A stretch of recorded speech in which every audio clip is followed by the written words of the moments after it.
Hello achievers, A4 के study time में आपका स्वागत है। और आज की इस क्लास में हम पढ़ने वाले हैं क्लास 11th फिजिक्स के चैप्टर नंबर 2। और जैसे कि आप जान चुके हो कि इस न्यूमेरिकल के लेक्चर नंबर 1 में सारी इस चैप्टर के जितने न्यूमेरिकल्स हैं इसमें आने वाले सभी विमाओं के बारे में हमने एक तरफ से डिस्कस कर चुके हैं कि हर एक विमा जो इस क्वेश्चन में मिलेगी उन सभी के बारे में हम लोगों ने अलग से एक तरफ से शेड्यूल के तहत सारी चीज़ें पढ़ी थी। और उन विमाओं का आज प्रयोग करके हम सारी यहाँ पर क्वेश्चन 1 से लेकर आगे बढ़ते जाएंगे और जितने हो सकते हैं ज़्यादा से ज़्यादा क्वेश्चन करेंगे। तो देखिए, टाइम ना वेस्ट करके हम सीधे शुरू करेंगे आज के इस क्वेश्चन को। और क्वेश्चन नंबर 1 में दिया गया है, कह रहे वायु में ध्वनि की चाल 332 मीटर प्रति सेकेंड है। यदि लंबाई का मात्रक किलोमीटर तथा समय का मात्रक घंटा हो तब चाल का मान क्या होगा। देखो, ये है क्वेश्चन नंबर मेरा 1 और इसमें ये दिया गया है, कह रहे किसी वायु में ध्वनि की चाल 332 मीटर प्रति सेकंड है। ध्वनि की चाल वायु में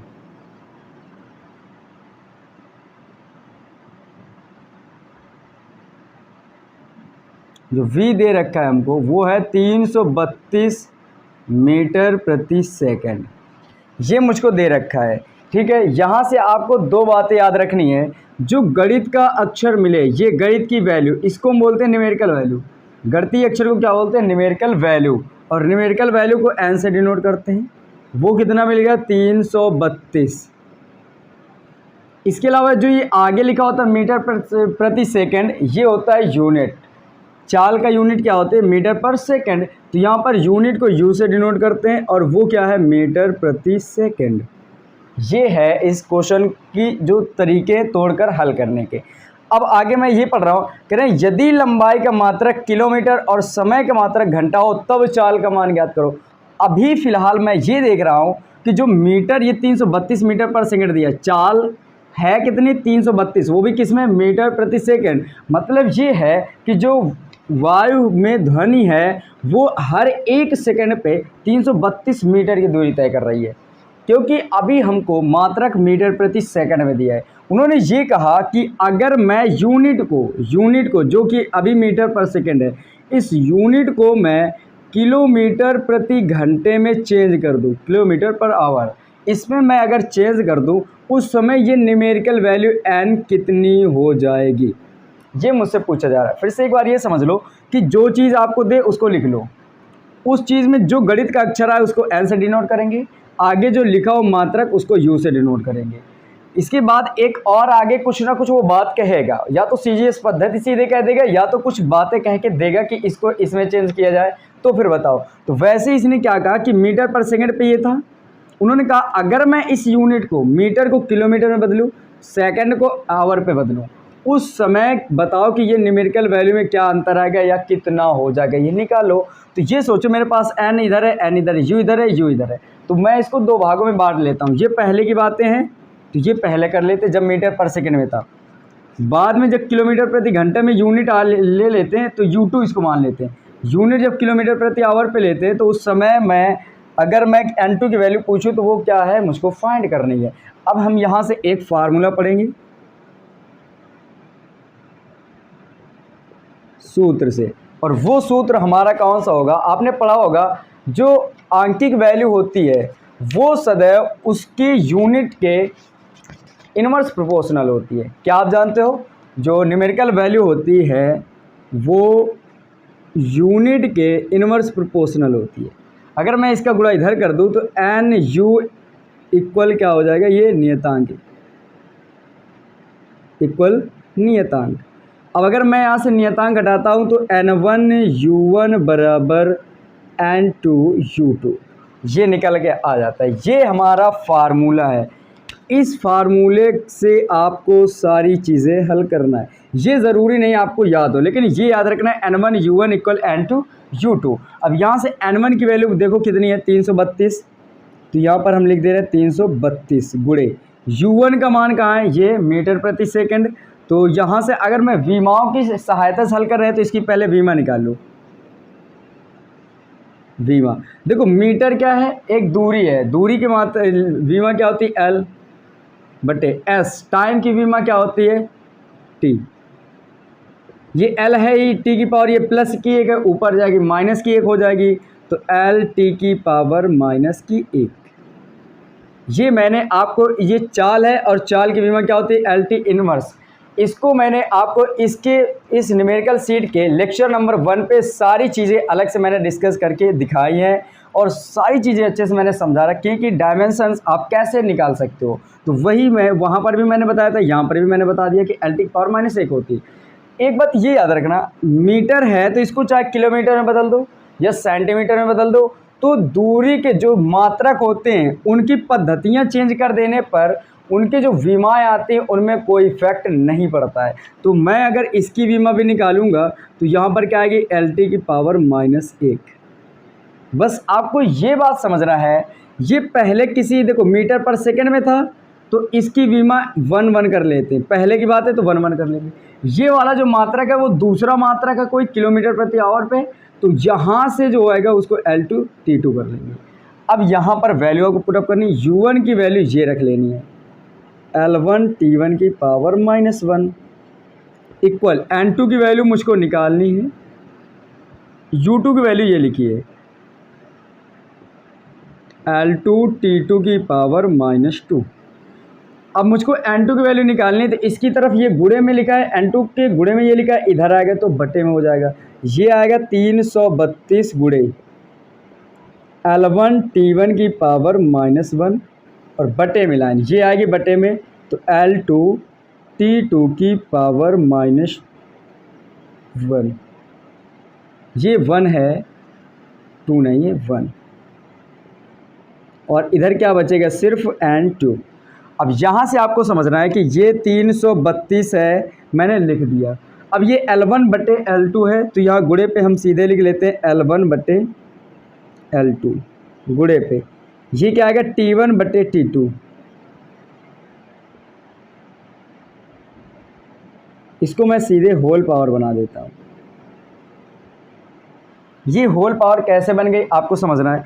देखो इसकी भी पावर -1 है, इसकी भी पावर -1 है, और जब ऐसा हो कि अंश और हर में एक ही क्वांटिटी हो या एक ही भौतिक राशि हो, उसी की सेम पावर लिखी हो, तो उसको या सोचो कि कोई भी अलग अलग भौतिक राशि उनके जो घात हैं वो सेम हो तो हम होल घात बना सकते हैं, अंश बटे हर लिखकर होल घात बना सकते हैं। मैंने -1 दोनों में है तो ऊपर -1 कर दिया। आगे कितना है N2।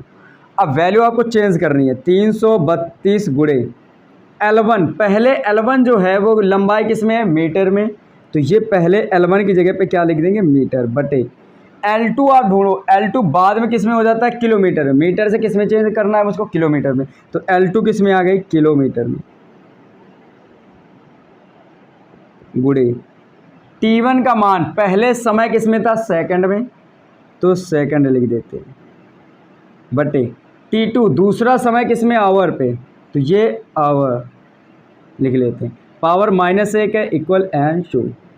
यहाँ से फिर से हल करेंगे तो 332 गुणे, ये M है, मीटर है, लिखा रहने दो, ये किलोमीटर है, और आप जानते हो 1 किलोमीटर बराबर होता है 1000 मीटर, 1 किलोमीटर बराबर 1000 मीटर। तो यहाँ पर हम क्या लिख सकते हैं, किलोमीटर को चेंज करेंगे तो लिख सकते हैं 1000 मीटर,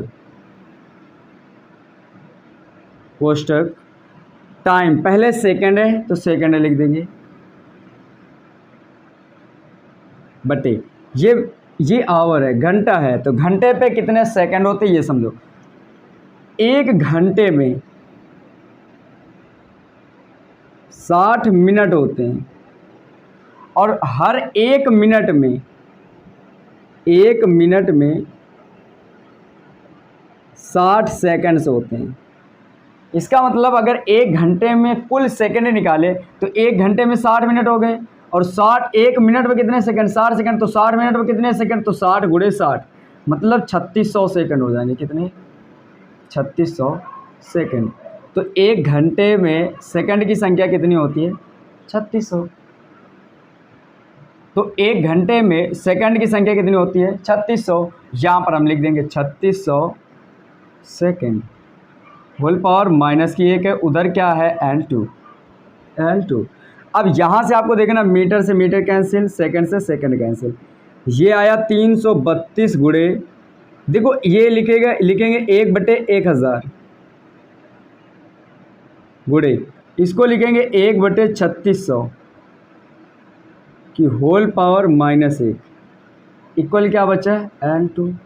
अब आपको एक बात मैं समझाने की कोशिश ये कर रहा हूँ, अगर मेरे पास x/y है और इसकी होल पावर 2 है, समझने के लिए, तो जब ये मैं होल कोष्टक हटाता हूँ तो मुझको x की पावर भी 2 देनी होगी और y की पावर भी 2 देनी होगी। मतलब जितनी होल पावर लिखी होती है उस पावर को अंश और हर दोनों को दे दिया जाता है। वही काम मैं यहाँ करने वाला हूँ। 332 गुणे ये 1/, इसको मैं लिख सकता हूँ 10 की पावर 3, क्योंकि 10 की पावर 3 करेंगे तो उत्तर कितना आता है 1000। 10 के घन कितना होता है 1000। तो ये समझ लो किसी संख्या के आगे जितने जीरो होते हैं वो 10 की पावर उतनी ही प्लस की दे सकते हैं। एक के आगे 3 जीरो तो 10 की पावर 3 बन गए गुणे। 1 की पावर जब -1 देंगे तो उत्तर 1 ही आएगा, क्योंकि 1 की पावर चाहे जितना हो जाए मान 1 ही होगा। बटे ये 3600 की होल पावर कितनी बनानी, मुझको 3600 की पावर -1। इसके हिसाब से अंश में भी उतनी पावर देनी, वाई में भी उतनी पावर देनी। तो 1 को देंगे तो 1 ही बनेगा, इसको देंगे तो कोष्टक के बाहर कितना कर देंगे -1। आगे कितना लिखा है n2, ये आएगा 332 गुणे, ये 10 की पावर +3 है, ऊपर जाएंगे तो -3 हो जाएंगे गुणे। देखो ये 3600 की पावर -1 नीचे, जब ऊपर जाएगी तो पावर के चिन्ह चेंज होते हैं। तो 3600 गुणे में पावर कितनी, ये पावर कितनी हो जाएगी +1 बराबर क्या बचा n2। तो यहाँ से 332 गुणे ये 3600 है, लिख दो, गुणे में ये कितना लिखा है 10 की पावर -3 बराबर n2। देखो ये गणित वाले अक्षर पहले कर लीजिए, पावर वालों को बाद में करना है। ये दोनों को पहले कर लेते हैं, पावर वाली बाद में। तो इसका अब हम 332 गुणे, इसको 36 लिखो और 2 जीरो हैं तो 10 की पावर 2 बनाया जा सकता है। मैंने जैसे अभी बताया किसी संख्या के आगे जितनी जीरो हो वो 10 की पावर उतनी प्लस की बना सकता है। तो इसके पास 2 जीरो है तो 10 की पावर 2 बन गया, गुणे में 10 की पावर -3 तो है ही, इधर आया n2। 36 का गुणा 332 में करना है तो इधर देख लो जल्दी से। देखो 6 दूने 12 के 2 हासिल आ गए 1, 6 3 का 18 1 19 के 9 हासिल आ गए 1, 6 3 का 18 1 19 गुणे के एक चिन्ह, इसका करो 3 दूने 6, 3 3 के 9 और 3 3 के 9, जोड़ो इनको 2 9 6 15 1 5 हासिल आ गए 1, 9 9 18 1 19 हासिल आए 1, 9 1 10 1 हासिल 11, 11 95 2 तो कितना आएगा 11 95 और 2 गुणे 10 की पावर। देखो ये 3 माइनस की 2 प्लस की तो आपस में घटेंगी और 3 में से 2 घटा देंगे तो 10 की पावर -1 बचेगी n2। इसको यहाँ से ये पावर माइनस के नीचे लाएंगे प्लस की हो जाएगी तो 11,992 बटे में 10 की पावर +1 हो गई। ये जब ऊपर माइनस की पावर नीचे लाएंगे तो पावर की चिन्ह चेंज हो जाता है, माइनस हो गया, वो माइनस से प्लस हो गया n2। जब 10 से भाग करोगे, 10 की पावर 1 का मतलब सिर्फ 10 से भाग करोगे तो यहाँ तक दशमलव लग जाएगा एक अंक पे पीछे से। तो ये जो n2 की वैल्यू यहाँ से निकलेगी वो मेरे पास आएगी 1195.2, इतना आ गया। अब ये n2 किस में मात्रक लेना था, किलोमीटर प्रति घंटा पे, तो लिख लेना किलोमीटर पर आवर। इसका मतलब ये है कि अगर ध्वनि की चाल वायु में 332 मीटर पर सेकंड है तो अगर मैं उसको घंटे पे चेंज करके देखूं किलोमीटर प्रति घंटे में तो उसकी चाल 1195.2 किलोमीटर पर आवर होगी। अब इसका मैच कर लेते हैं आंसर, तो आ रहा है 1195 किलोमीटर प्रति घंटा। तो इसका मतलब ये उन्होंने लगभग में ले लिया है, तो इसको आप भी लगभग में ले सकते हो 1195 किलोमीटर पर घंटा और लगभग लिख लेना। बिल्कुल ये आपका राइट आंसर है, ये लगभग में आंसर लिया गया है। तो इस तरह से आपको ये क्वेश्चन हल हो जाता है। यही टॉपिक अभी चलेगा नेक्स्ट क्वेश्चन पे, तब तक इसका स्क्रीनशॉट लो, फिर बढ़ेंगे हम अगले क्वेश्चन पे। क्वेश्चन नंबर दूसरा, और क्वेश्चन नंबर दूसरे में ये कह रहे हैं कि न्यूटन को डाइन में परिवर्तित कीजिए, न्यूटन को डाइन में परिवर्तित कीजिए, जबकि न्यूटन एमकेएस पद्धति में बल का मात्रक है तथा डाइन सीजीएस पद्धति में है। तो अब आपको यहाँ से समझ लेना है क्वेश्चन नंबर दूसरा क्या कहने वाला है। क्वेश्चन नंबर में दूसरे में ये कह रहे हैं कि न्यूटन को, अब न्यूटन का मतलब 1 न्यूटन समझेंगे, तो ये न्यूटन किसका मात्रक है, बल का उन्होंने आगे बताया। तो बल दिया है मुझको, बल F बराबर मुझको कितना दिया, 1 न्यूटन, 1 न्यूटन, ये है 1 न्यूटन। अब इसमें से अगर मैं यहाँ से देखूँ कि आंकिक वैल्यू इसमें कितनी है, तो 1 है, तो n की मान यहाँ से निकालेंगे तो 1 निकलेगा। जो यूनिट है इसका क्या है, बल का, न्यूटन, उन्होंने कहा भी है, तो u का मान क्या है, a न्यूटन।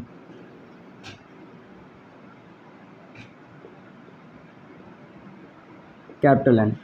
अब ये कह रहे हैं कि इस जो 1 न्यूटन है इसको डाइन में परिवर्तित करो, फिर उसका मान बताओ। मतलब डाइन में जब परिवर्तित कर रहे होंगे तो डाइन तो सीजीएस पद्धति का बल का मात्रक है, सीजीएस पद्धति में बल का मात्रक डाइन होता है, एमकेएस पद्धति में न्यूटन होता है। तो कह रहे हैं अगर मैं बल के मात्रक को सीजीएस पद्धति में ले जाऊँ, मतलब डाइन में ले जाऊँ, तो यू की वैल्यू तो मुझे मिल गई कि यू यूनिट किस में लेना है, डाइन में। तो कह रहे हैं उस समय जो उसकी आंकिक वैल्यू हो जाएगी वो कितनी होगी, ये मुझे बताओ। इधर वालों को 1 1 कर लेते हैं, इधर वालों को 2 और 2 कर लेंगे, ये आपको समझ लेना है। यहाँ से थोड़ी देर के लिए आप ये समझ लो, जो बल की विमा निकाली थी हम लोगों ने, विमा, देखो न्यूटन किसका मात्रक है, बल का, तो बल की विमा लिखेंगे, और बल की विमा होती है ml की पावर -2, ml की पावर -2। अगर ये विमा आपको नहीं आती है तो इससे पहले वाला लेक्चर आप देख सकते हो, क्योंकि वहाँ पर मैंने इनको एक तरफ से डीपली मैंने डिस्कस कर रखा है कि आप कैसे आप निकालोगे, और डिटेल्स में मैंने सारी चीज़ों के बारे में बताया है। तो आप इससे पहले वाला लेक्चर देख सकते हो, चैप्टर नंबर 2 का प्ले लिस्ट में डाला होगा, आप जाओ मेरे चैनल पे और चेक करो उसको। अब मैं अगर यहाँ से इसकी बात करूँ तो जो विमा आएगी, अब मैं अगर इसकी बात यहाँ करूँ तो जो विमा आएगी वो आएगी mlt की पावर -2। देखो मैंने अभी बताया ये डाइन किस पद्धति में होता है, सीजीएस पद्धति में। ये जो न्यूटन होता है ये किस पद्धति का है, डाइन किसका है, सीजीएस का, न्यूटन किसका है, एमकेएस पद्धति का। अब मैं यहाँ से बात करूँ सीजीएस और एमकेएस पद्धति क्या है, मैंने इससे पहले वाले लेक्चर नंबर 1 पे इन बातों को भी डिस्कस कर रखा है। अगर आपको थोड़ा सा समझना है तो यहाँ आप एमकेएस पद्धति देख सकते हो और सीजीएस पद्धति। देखो जो पहला ये होता है ये लंबाई के मात्रक को दर्शाता है, ये द्रव्यमान के मात्रक को, और ये समय के मात्रक को। इसी तरह सीजीएस में भी पहले लंबाई का, फिर द्रव्यमान का, फिर समय का। यहाँ लंबाई का एमकेएस पद्धति में तो लंबाई m से मीटर होगा, मतलब ये लंबाई का मात्रक मीटर होगा और इसका सिंबल L होगा। ये द्रव्यमान का मात्रक एमकेएस में K से किलोग्राम होगा, जिसे हम किग्रा बोलते हैं, और केजी। यहाँ से मीटर को m, यहाँ से समय को हम सेकंड बोलेंगे और SE लिख लेंगे, सेकंड।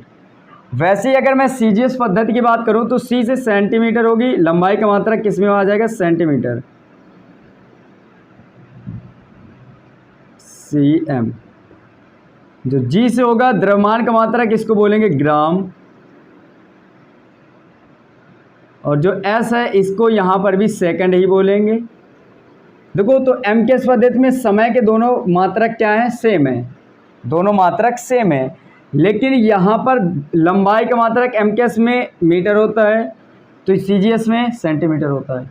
द्रव्यमान का मात्रक एमकेएस में किलोग्राम होता है तो सीजीएस में ग्राम होता है। अब यहाँ से आपको समझना है, ये अगर एमकेएस में है तो यहाँ पर ये पहली विमा होगी, मतलब एक पद्धति की, ये एमकेएस पद्धति के लिए मैंने बनाई तो 1 1 1 कर लेना। ये अगली पद्धति के लिए तो 2 2 2 कर लेना। फार्मूला फिर से n1 u1 equal n2 u2, यहाँ वैल्यू पुट अप करो, n1 की वैल्यू कितनी है 1, u1 विमा लिखना है आपको, क्या लिखोगे m1l1t की पावर -2 कर लिया ऐसे, इक्वल n2 की वैल्यू रखो, मुझको निकालना है गुणे, u2 का मान ढूंढो, ये लिखी u2 की विमा m2l2t2 की पावर -2। फिर सेम प्रोसेस इस वाली चीज़ को इधर बटे में लाएंगे, ये 1 है n2 m1 l1 t1 की पावर -2, और ये रही बटे की लाइन, ये इधर आ जाएगा m2 l2 t2 की पावर -2, कोष्टक होता है बंद। इधर क्या बचेगा n2। देखो ये n2 के गुणे में इधर आएगा तो बटे में, तो मैंने इसके बटे में कर दिया। अब फिर से आपको क्या काम करना है, mm अलग ll अलग और tt अलग करना है, तो m1 गुणे m1 बटे m2 अलग कर लो, गुणे करो, l1 बटे l2 अलग कर लो, t1 बटे t2 अलग कर लो। यहाँ पर पावर -2 है, इसकी भी पावर -2। जब अंश और हर दोनों में क्वांटिटी की जब कोई विमा जो पावर हो वो सेम हो जाए तो उनको होल पावर बना के लिख देते हैं, और यहाँ पर क्या आएगी n2। देखो दोनों पावर -2 तो मैंने बाहर कर दी -2, ये बचा n2। यहाँ पर अब आपको वैल्यू पुटअप करनी है। द्रव्यमान मास पहले किस में होता है, kg में, ये m मास है, मास को क्या बोलते हैं किलोग्राम, और बटे m2 बाद वाला द्रव्यमान किस में है, ग्राम में, तो यहाँ क्या कर देंगे ग्राम। L1 लेंथ, पहले बोलो लेंथ लंबाई किस में होती है, MKS पद्धति में मीटर में, तो यहाँ लिखेंगे मीटर बटे। L2 लेंथ दूसरे पद्धति में CGS में लेंथ किसको बोलते हैं, सेंटीमीटर में होगी तो सेंटीमीटर। टाइम पहले MKS पद्धति में टाइम बोलो कितना है, सेकंड, और अगर T2 बोले जो सेकंड वाली है पद्धति उसमें CGS में, उसमें क्या है, सेकंड ही है उसमें भी, और ये पावर कितनी -2 बराबर n2। सेकंड से सेकंड एक बार में कैंसिल हो गए। यहाँ से 1 गुणे, आप जानते हो ये kg लिखा है, kg में 1 किलोग्राम में 1000 ग्राम होते हैं, अभी अभी आप सीखा है, तो यहाँ से चेंज कर लो, ऊपर लिख सकते हो 1000 ग्राम बटे में ग्राम तो लिखा ही है, गुणे 1 मीटर में 100 सेंटीमीटर होते हैं तो 100 सेंटीमीटर बटे नीचे सेंटीमीटर तो है ही, गुणे में 1 की पावर कुछ भी करोगे उत्तर 1 आएगा बराबर n2। यहाँ से अब यहाँ हल करेंगे तो 1 गुणे में, देखो ये ग्राम से ये ग्राम कैंसिल, सेंटीमीटर से सेंटीमीटर कैंसिल, तो बचा ये 1000 गुणे में ये बचा 100, और बराबर में इधर क्या बचा n2। देखो ये 1 है गुणे 10 की पावर, ये 3 जीरो है तो 10 की पावर 3 बना सकते हैं, ये 2 जीरो है तो 10 की पावर 2 बना देंगे, उधर क्या बचा n2, तो इसके लिख सकते हो 1 गुणे 10 की पावर, देखो 3 2 5, क्योंकि दोनों प्लस किए तो पावर जुड़ जाती है, नीचे नीचे के सेम होने पर 10 10 सेम है तो पावर जुड़ जाएंगे, तो 10 एक बार लिखेंगे, 3 2 5 कर दिया n2। इसी को आप लिख सकते हो इसका गुणा 1 में, जैसे आप 5 का गुणा 1 में करते हो 5 आता है, 10 का गुणा 1 में करते हो 10 आता है, वैसे इतने गुणा इसमें करेंगे तो इतना ही आ जाएगा बराबर n2। तो n2 की जो वैल्यू आई है वो कितनी आ गई, 10 की पावर 5। लिखना किसमें, डाइन में, तो आप क्या लिखोगे, जो n2 है वो 10 की पावर 5 डाइन है।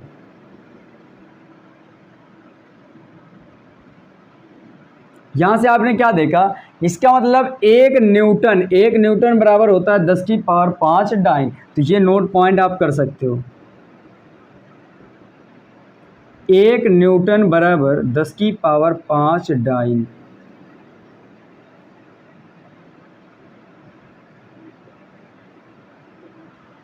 ठीक है, ये रहा इस क्वेश्चन का आंसर, और इसका आंसर भी बिल्कुल करेक्ट आ रहा है, 1 न्यूटन बराबर 10 की पावर 5 डाइन। तो ये रहा इस क्वेश्चन का आंसर। आई होप कि ये आपको अच्छे से समझ में आया होगा। तो पहले इसका स्क्रीनशॉट लोगे, फिर मैं बढ़ूंगा नेक्स्ट क्वेश्चन पर। क्वेश्चन नंबर तीसरा, क्वेश्चन नंबर तीसरे में ये कह रहे हैं कि जल का पृष्ठ तनाव 72 डाइन पर सेंटीमीटर है। जो पृष्ठ तनाव है, ये क्वेश्चन नंबर 3 में पृष्ठ तनाव, इसको हम टी से डिनोट करते हैं, वो दिया है 72 डाइन पर सेंटीमीटर।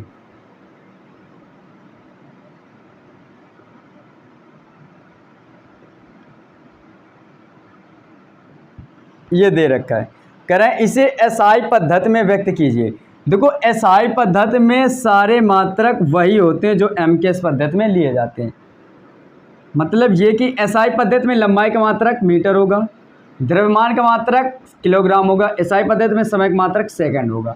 और CGS में वो अलग होते हैं, SI में और MKS में सेम होते हैं, CGS में बिल्कुल अलग होते हैं, वो लिखे हैं। अब यहाँ से आपको क्या कहना है, इसको SI में पद्धति में चेंज करना है। ये डाइन किसका होता है, अभी अभी आपने पढ़ा क्वेश्चन नंबर दूसरे में, जो डाइन होता है वो बल का मात्रक होता है CGS में, तो ये मुझको CGS में दे रखा है। किस में दिया है, CGS में। हमसे पूछा किस में जा रहा है, SI में। तो यहाँ से पहले वैल्यू चेंज, देखो ये गणित का अक्षर है, इसको n मानेंगे, n कितना है 72, ये क्या है मात्रक है, इसको U मानेंगे, यूनिट, डाइन पर सेंटीमीटर।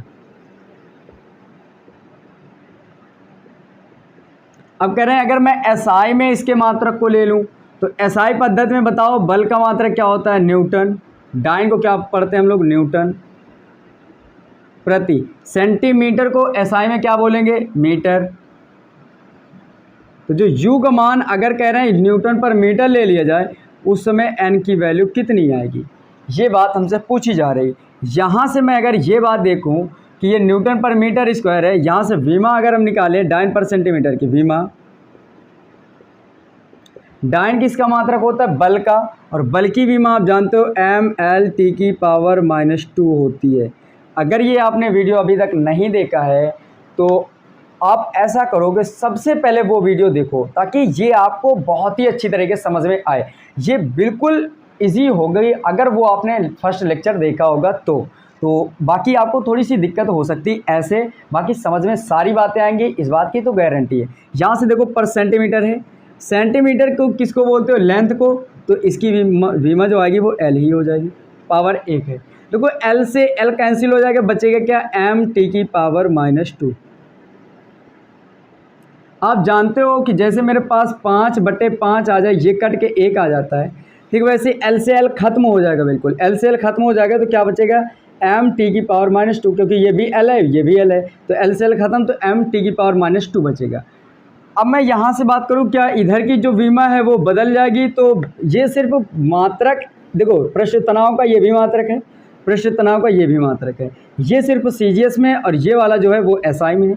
तो पद्धतियाँ, जो कोई मात्रक होते हैं किसी भौतिक राशि के, उनकी पद्धतियाँ चेंज कर देने पर कभी भी उसकी विमा में कोई इफेक्ट नहीं पड़ता है, तो mt की पावर -2 ही होगा। लेकिन ये है CGS पद्धति के लिए, इसके 1 कर लेंगे पहले पद्धति का, ये किसी दूसरी पद्धति का है तो 2 कर लेंगे। वैसे ये इधर 2 इधर 2 इधर 1 इधर 1, फार्मूला फिर से यूज़ होगा, n1 u1 = n2 u2 से n1 की वैल्यू क्या रखनी है आपको, 72 गुणे u1 का मान कितना है, m1 t1 की पावर -2 इक्वल n2 की वैल्यू मुझको निकालना है, u2 का मान ये लिखा है m2 t2 की पावर -2। फिर से वही काम, ये गुणे में है n2 के, इधर आएगा तो बटे में, तो 72 गुणे में m1 t1 की पावर -2 और बटे में कितनी लिख लेंगे, m2 t2 की पावर -2। उधर बचा क्या होगा, सिर्फ n2, यहाँ से 72 है गुणे। अब जैसे ये बटे में ले आओ इधर की विमा, तो आपको m1 m2 अलग, t1 t2 अलग करना है, तो m1 बटे m2 ये मैंने ऐसे लिख दिया, गुणे t1 बटे t2 होल पावर, देखो इसकी भी पावर -2 इसकी भी पावर -2, तो हम होल पावर बना लेंगे, आगे कितना आएगा n2। यहाँ से देखो ये 72 है गुणे, ये m से मैस होता है, यहाँ पर क्या है मैस, द्रव्यमान। अब द्रव्यमान बताओ ये किस पद्धति के, m1 किस पद्धति में लिया जा रहा है, CGS में। CGS में द्रव्यमान का मात्रक क्या होता है, ग्राम, तो यहाँ लिख लेना ग्राम प्रति, ये बटे की लाइन। m2 बताओ, बाद वाला जो m2 आएगा SI पद्धति में लेना है, और m का मतलब मैस, मैस का मतलब द्रव्यमान, द्रव्यमान किस में लेना है, तो kg में लेना है, तो kg लिख लेंगे। t1 टाइम CGS पद्धति में सेकंड लेना है उसका, बटे t2 दूसरी जो SI पद्धति है उसमें t2 समय का मात्रक सेकंड, और होल पावर कितनी है, -2, ये -2 बराबर n2। देखो m1 क्या है, मैस पहले पद्धति के लिए, तो ये यहाँ के लिए CGS है, तो CGS के लिए मैस द्रव्यमान का क्या होता है, ग्राम, ग्राम आ गया। m2 दूसरी पद्धति में द्रव्यमान का मात्रक, जो कि SI में, तो SI में क्या होता है, किलोग्राम, द्रव्यमान का मात्रक किलोग्राम, किलोग्राम गुणे टाइम का मात्रक CGS में लोगे तब भी सेकंड ही है, और MKS या SI में लोगे तब भी सेकंड है, मैंने कर दिया, सेकंड से सेकंड एक बार में कैंसिल आउट। यहाँ के बाद इधर देखेंगे हम लोग, ये 72 गुणे जी तो ये ग्राम है, इसको लिखा रहने देंगे हम लोग, बटे 1 किलोग्राम बराबर आप जान चुके हो कि 1000 ग्राम होते हैं, और 1 की पावर कुछ भी करोगे उत्तर गुणे में 1 आएगा। यहाँ N2 लिख दो, ये 72 है, गुणे ग्राम से ग्राम कैंसिल, तो बच्चा 1 बटे 1000 और गुणे में 1 बराबर N2। ऊपर का गुणा सब कर लो, 1 1 के 1 और 72 1 के 72 बटे में ये ऐसे समझ लो, 72 1 1 के 1 बटे में 1000। 1000 को लिख सकते हो 10 की पावर 3 N2। 1000 को क्या लिख सकते हैं, 10 की पावर 3। किसी संख्या के आगे जितने जीरो होते हैं वो 10 की पावर उतनी प्लस की बना सकते हैं, तो ये बना दिया। 72 गुणे 10 की पावर, ये प्लस की 3 ऊपर जाएंगे तो माइनस के 3 हो जाएंगे, क्या आ जाएगा N2। इसका मतलब आपने ये देखा कि जब SI पद्धति में N2 की वैल्यू निकालेंगे वो होगा 72 गुणे 10 की पावर -3 न्यूटन पर मीटर। ये है इस क्वेश्चन का आंसर। आई होप कि ये चीज़ें आपको अच्छे से समझ में आ रही होंगी। SI MKS को ही समझते हैं, CGS अलग होती है। तो यहाँ से इस तरह पद्धतियों को याद करते हुए आप सारी चीज़ें आसानी से देख सकते हो। विमाओं में जो M होता है इसको मैस बोलते हैं, द्रव्यमान, और जो L होता है इसको लेंथ बोलते हैं, T को टाइम बोलते हैं। ये आपको याद रखना है। और MKS पद्धति या CGS पद्धति के हिसाब से देख लेना है कि द्रव्यमान, लेंथ लंबाई और टाइम सेकंड की टाइम की विमा क्या होती है, मात्रक क्या होते हैं, उसके अनुसार रख दो और सारे क्वेश्चन आ जाएंगे। आई होप कि ये सारे क्वेश्चन जितने मैंने आज बताए हैं ये आपको अच्छे से समझ में आए होंगे। और आए तो फिर बस आज के लिए इतना ही करते हैं, फिर मिलेंगे नेक्स्ट वीडियो पे। और ये अच्छे लगे तो मेरे चैनल को लाइक करना, सब्सक्राइब करना, कमेंट करना ना भूलें। Thank you.